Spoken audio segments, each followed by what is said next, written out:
In the quest for a Zion society, as described in the scriptures, we envision a community of one heart and one mind, where righteousness prevails and poverty is eradicated. But how do we achieve such a society in today's world? The Book of Mormon provides cautionary tales about the dangers of economic inequality and social division.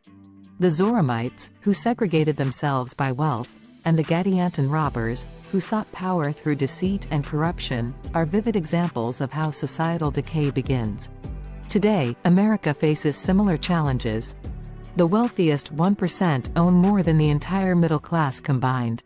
This stark disparity mirrors the divisions of the past, leading to social instability and unrest.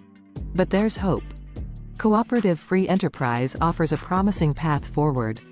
In cooperatives, businesses are owned and democratically managed by their members, ensuring shared profits and decision-making power. This model fosters economic equality and community development.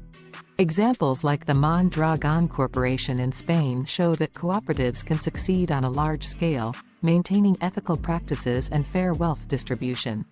Leaders from the Church of Jesus Christ of Latter-day Saints have long supported the cooperative movement, viewing it as a step toward a Zion-like society. Elder Wilford Woodruff and President Brigham Young both emphasized the spiritual and societal benefits of cooperation. By reinvesting profits into community projects and prioritizing mutual support, cooperatives help build a society of one heart and one mind.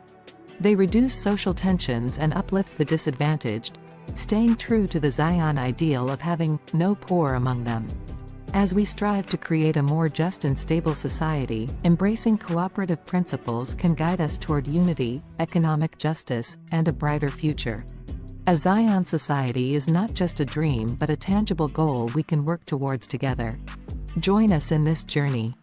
Learn more about how you can support and participate in building a cooperative future. Together, we can create a world where everyone thrives.